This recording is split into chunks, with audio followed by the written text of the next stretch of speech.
Hello and welcome back to the GemHawks YouTube channel. I hope you're having a beautiful day today. For the free wire tutorial today, I'd like to share with you my goddess hoop earrings. Let's head down to the board, take a closer look at this one, and then let's make a matched pair. A little while ago I shared a cabochon pendant wrap design featuring a goddess style, and I've also done long cab drop pendants with a goddess style beadwork before now, but I decided that this would look really beautiful as earrings. Now they're not shy and retiring, and they do use quite a few beads. I've chosen to work with 6mm round beads. You could work with slightly smaller beads if you wanted to. You will need altogether, if you're working with 6mm beads, as I am, a total of 42 beads. In terms of wire, I'm going to be using some short lengths of 1mm or 18 gauge wire, and also some longer lengths, ideally from the reel, of 0.6mm or 22 gauge wire. Let's pop that out of the way for a moment. So I'm going to employ my standard flush cutters, some bent chain nose pliers, and today I'll be using my memory wire finishing pliers so that I can get some loops on the end of the wire that's exactly the same size. I'm starting with a 4-inch length. This is a medium temper copper, and that again is 1mm or 18 gauge. And to begin with, I'm going to rotate a loop on one end using the smaller side, the smaller pin on my memory wire finishing pliers, just to get a basic loop. Now there's a couple of ways you can make a loop. That's just a super quick way. I am going to put a little bit of strength on that round form on the end, just very quickly, to make sure that it doesn't unfurl. Now when you're making the earrings, you will need 4 lengths of wire in total, and on one of these you're going to thread 10 beads, and on the other you're going to thread 11. And what you will then do is close another loop on the other end, and you should have a little bit of space. Now this is 10 and 11 beads respectively, using a 4-inch piece of wire. So that's just to give you an idea. We're looking to have around about 10mm of space on either end to allow us to bend the wire and also to add some weaving wire later on. So I'm going to add the remainder of my beads, pop another loop on the end, and join you back in a moment. The dimensions of beads and sizes of lengths of wire that I'm working with work really well with those 6mm beads. Like I said, you can absolutely size that up, size it down, whatever makes you happy, but you will probably want slightly different lengths of wire involved. Let's get back down and start weaving. So you have one bar of wire with 11 beads and one with 10 beads. We're going to pick up the bar of wire that has 10 beads loaded onto it, and we're going to bring in now our reel of 0.6mm gauge wire, equivalent approximately to 22 gauge. And what we will do to begin with is just lay a little bit over the top, around about 1/2 inch, and just wrap 2 or 3 times around that bar.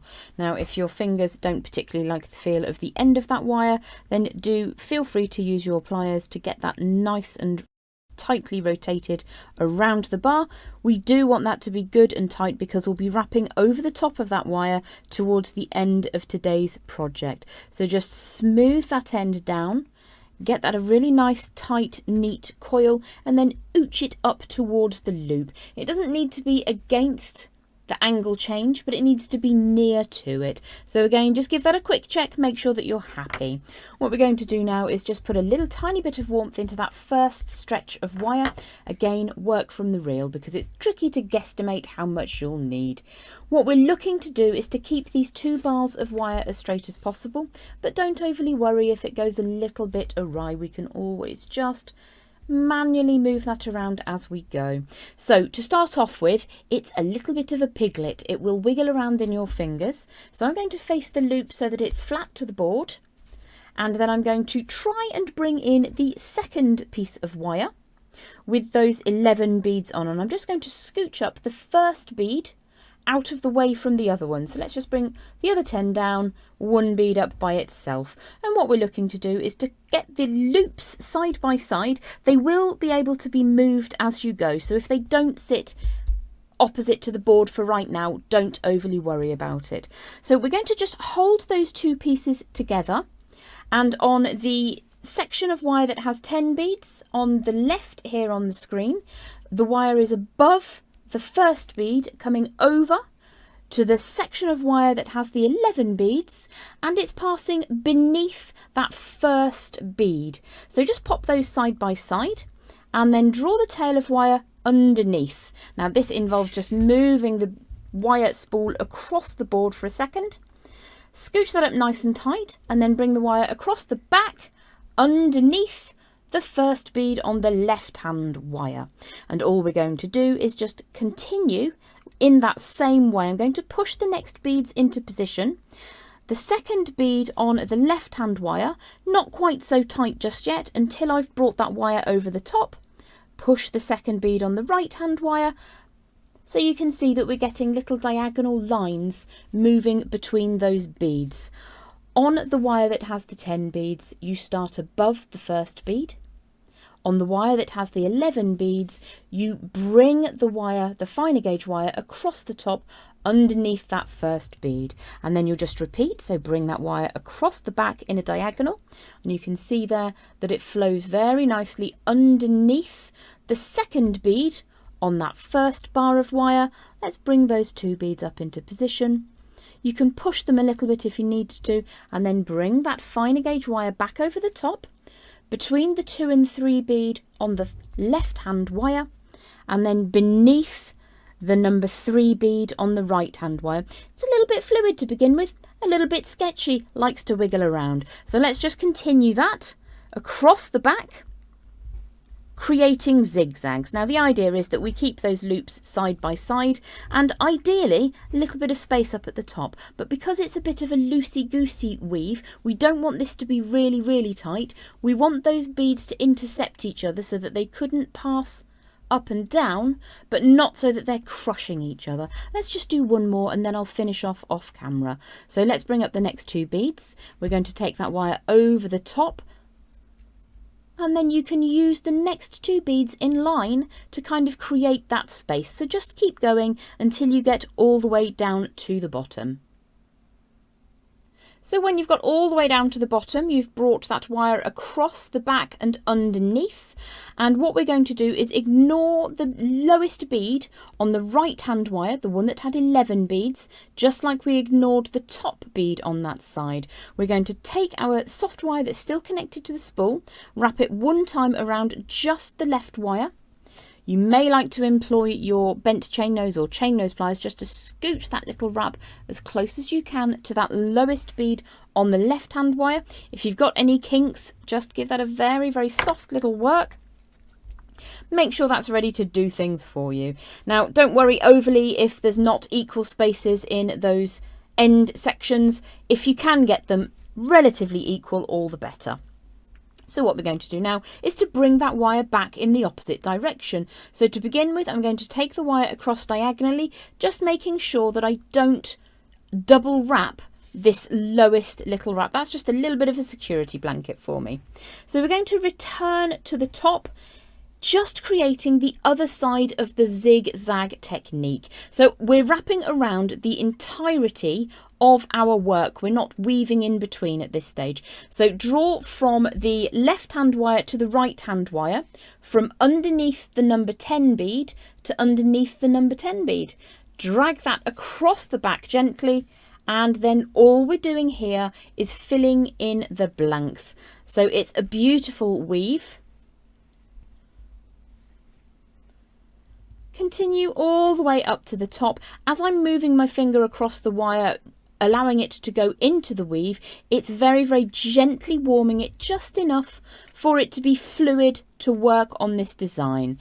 So we're going to come back up to the left hand wire, and we're just going to double wrap over the top exactly where we started. So I'm going to draw that around over the top of the first wrapping that we did. And I think I'll give that 3 little wraps. Forgot my cutters. Give that a little bit of a trim, take the wire out of the way, and then what we're looking to do is to tuck that tail bit inside the design as much as we can. So however is best for you to do that, just give that a little bit of manoeuvring and get it down inside the design, very, very softly tightening up that coil. At this stage, you can turn your loops sideways, give them another little bit of a strengthen, and just centralise so there's the same kind of level of gap at both ends. Do take your time at this stage, because the happier you are with the spacing on your weave, the happier you will be with your finished earrings. Do take your time at this stage, because you genuinely will see flaws later on after you've formed them, and then it's really annoying to fix them. So take a moment. What I like to do is to have the cut side on my loops both on the same side. So that's something to bear in mind, because you'll only just sort of pick up on that later. Now, when we start to form this, you can use a round form. I've got these beautiful wooden mandrels, which are from Beadalon. You can use a ring mandrel, but what will happen is one of your sides of weaving will be slightly larger than the other. So it's ideal to use a standard round form, even if it's the top of a nail varnish or lotion pot or whatever it is that you have available. You don't need a special tool if you don't want to. So once you've got everything nice and straight and true, we'll move on to the last stage of today's tutorial. So I have my little bar of goddess weaving, and I'm going to start forming it around my round mandrel. Now I think this is probably just a tiny bit too big. That's absolutely fine, because once we've made the basic shape, we can absolutely just tighten that up or loosen it off as we need to. So what I'm going to do is just give that one last little warm into that weaving wire over the top, just to make sure that it's nice and flexible. Do go steady, especially if you're using glass beads. We'll draw that all the way around, and I'm going to draw it round on a spiral and then start to push it together, just in case things kind of mesh at that end. As it happens, it's around about the right size, so that's lovely. We're not going to twist those loops up, because I like to see a complete hoop like this. We're now going to grab in, though, a scrap of some 18 gauge 1mm wire in a complementary colour. Let's just give that a quick warm through. This is about a 5-inch scrap, and you'll need 2 to make your pair of earrings. Give that a nice warm through. I'm going to start by creating a small wrapped loop up at the top. So let's put a little angle. Use the smaller side of those memory wire finishing pliers just to create a loop. Straighten that loop up if you need to, and give that a quick spin round. I know it does pay to see how many times you did that on the other side. If you can't remember, like me, you've thought about other things since you did it. So let's just give that 2 little twists around, and then trim away the excess wire. You can take a lot more time than I am today to do that. I don't want to keep you any longer than you need to. So spin the pliers around on top of that coiling, just to get that nice and neat and tidy. If you need to tighten it up, you absolutely can. Give that a little bit of a squish. What we're going to do is then put an angle change in the same orientation. Let's grab the large side of those memory wire finishing pliers this time. All the way around it goes. Now can you see the cut wire is just coming over the top of my wire, over the top of the core here. So I want to bring the tail of the other loop over the top as well, and I'll show you for why in a moment. So let's then close this loop up for a moment. Give it a hearty, solid squish to make it nice and strong before we reopen it. We're then going to make sure that that threads through all 4 of those loops on the end of our goddess hoop earring. So you can just put the long tail through and find its way until it sits in position. Close that up neatly. Then what we're going to do is to draw this tail of wire around the core to fill the gap. Now ideally it will have the same number of wraps visible as you have on the other side, because it's earrings. I think possibly this one will have slightly more, but I'm not going to let that worry me for now, because I just want to show you the technique. So let's draw that wire all the way around slowly. I've got a really good grip across my connection point down here. Let's draw that around again. Yeah, there will be, I think, 1 extra turn of wire that I didn't really want, but I'm not going to cry about it today. So what we're going to do is just show you the other side where the cut is on the upper rotations of wire. I'm going to trim that wire a little bit shorter than you think you might need. And then what we're going to do is work on pushing the tail of wire that's still sticking up a little bit. You can see the shiny end just there. I want that to meet the tail of wire from the upper wrapping. So if we just grab hold of that and flatten it down, Those two end sections should meet neatly and you'll get quite a tidy little connection. The side where you can see those ends is usually the back, and if you need to just twist that slightly, you absolutely can. Even though I think that's slightly longer than the other earring. You've got 4 visible wraps on this one, there's 5 on this one. If I was going to sell these, I would definitely redo that to make sure that they matched. But for demonstration purposes, now I'm just going to give that a really hearty squish to almost turn that wrapped spiral square. So just repeat it 90 degrees away from one another squishes, and you'll get a very strong connection that will last a long time in wear. And you just need to add in your chosen earring finding. So let's just open that up like it's a jump ring, choose which side I want to see from the front, and then, whoops, it's feisty today, slide that into position, close it back up, and you finished your goddess hoop earrings without too many dramas. Actually, I'll just hold those out of the way so you can look at the weaving instead. So I took a few seconds and I remade those hanging loops so that there's 5 wraps on both of them. It's only a scrap of wire and it only took a couple of minutes, so it's well worth doing. I also popped both of those round goddess wrap forms onto the round form just to make sure that they were as round as I could get them. This is a beautiful golden obsidian. I hope that you've enjoyed today's tutorial. Do consider subscribing to the channel if you're enjoying the content. Drop me a like and a comment if you have something that you'd like me to do in the future. Do take care, look after yourself, and I'll see you here again soon on the Gemhawks YouTube channel. Bye for now.